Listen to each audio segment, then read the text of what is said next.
दोस्तों, जैसा कि आप जानते हैं कि चल रहा है सावन मास। और सावन मास में भोलेनाथ की पूजा करके हम विभिन्न विधियों के द्वारा उन्हें प्रसन्न करते हैं और अपने मन की इच्छा पूरी करते हैं। और आपको एक नहीं अनेकों प्रयोग मिलेंगे। यही हमारी हिंदू संस्कृति की खूबी हुआ करती है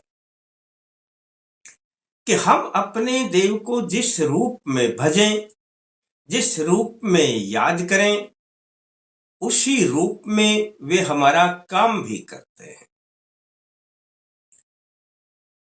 जिस प्रकार से बिल्व वृक्ष यानी बेल का वृक्ष भगवान भोलेनाथ को प्रिय है, इसी प्रकार से बरगद का पेड़ यानी बड़ का पेड़, इसमें भी भोलेनाथ का वास हमारे पुराणों के अनुसार माना जाता है। वैसे तो पूरी वनस्पति जगत ही भगवान भोलेनाथ की देन है, परंतु फिर भी कुछ खास वनस्पतियां जिनसे हम विभिन्न प्रकार के अपने प्रयोगों के द्वारा लाभ उठा सकते हैं, उनमें एक वनस्पति है बरगद का पेड़। जी हाँ दोस्तों, बस इसमें बरगद के पेड़ का ही एक छोटा सा उपाय बताऊं। और उपाय ये आप जानते ही हैं, बड़े आसान हुआ करते हैं। आप इसे कर लेंगे तो समझ लेना आपके घर में कभी धन की कमी नहीं रहेगी। जब जितना जरूरत होगा आएगा दोस्तों, और प्रयोग करके देख लेना। मैं सत्यनारायण शर्मा जय माता दी बोलते हुए अल्टीमेट ज्ञान में आपका हार्दिक स्वागत करता हूं। और उपाय क्या है? बरगद के पेड़ के पास आपको त्रयोदशी को जाना है। सावन मास में हर तिथि 2 बार आती है किसी भी महीने में, एक कृष्ण पक्ष में, एक शुक्ल पक्ष में। चाहे आप कृष्ण पक्ष की त्रयोदशी को जाएं, चाहे आप शुक्ल पक्ष की त्रयोदशी को जाएं, बस आप जब वहां पे जाएंगे बरगद के पेड़ के सामने, तो बरगद के पेड़ के नीचे खड़े होकर भगवान भोलेनाथ का ध्यान करना और अपने मन में सोचना कि भोलेनाथ, मैं आपकी इस वनस्पति को अपने घर ले जा रहा हूं, मुझे धन धान्य की प्राप्ति हो। बस इतना ही तो विचार करना है। एक पत्ता बरगद का तोड़ लेना दोस्तों, और इस पत्ते को आप अपने घर पे ले आना। पूरब की ओर मुख करके बैठ जाना। अपने सामने एक चौकी या पट्टा लगा लेना, छोटा लाल कपड़ा बिछा लेना। छोटा लाल कपड़ा इतना हो कि उसमें यह पत्ता फिर बांध के लपेट दे, छोटा ही।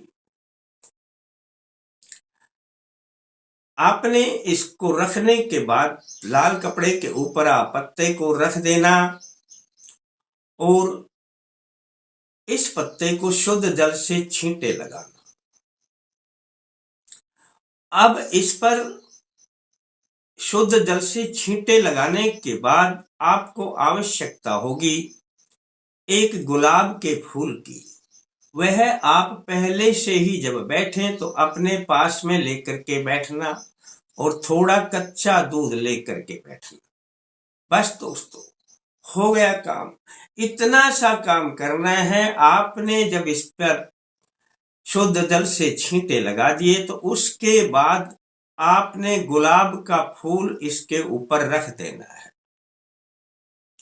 और उसके ऊपर अब ये गुलाब का फूल और पत्ता, इन दोनों पर आपने कच्चे दूध से छींटे लगाने हैं दोस्तों।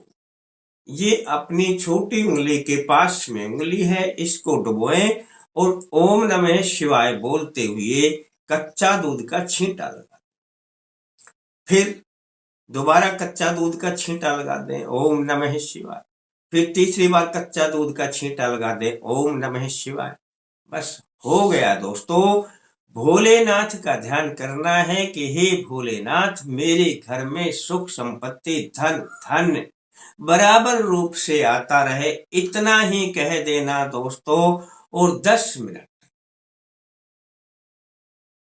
ओम नमः शिवाय, ओम नमः शिवाय, ओम नमः शिवाय। और 10 मिनट आपने ओम नमः शिवाय इन मंत्रों के जप करने हैं। इसी प्रकार से लयबद्धता से करने हैं। बस दोस्तों, आप अब इस लाल कपड़े में इस पत्ते को, फूल को लपेट लेना और जहां पर अपने पैसे रखते हैं वहां रख देना, या घर में कहीं पे भी रख देना दोस्तों। धन आएगा ही आएगा, बराबर रूप से धन आने लगेगा। आपको कुछ सोचने की जरूरत ही नहीं। अब जो कच्चा दूध बचा है, जिसके छींटे लगा रहे थे, उसको किसी भी अपने गमले में डाल देना दोस्तों। थोड़ा ले लेना।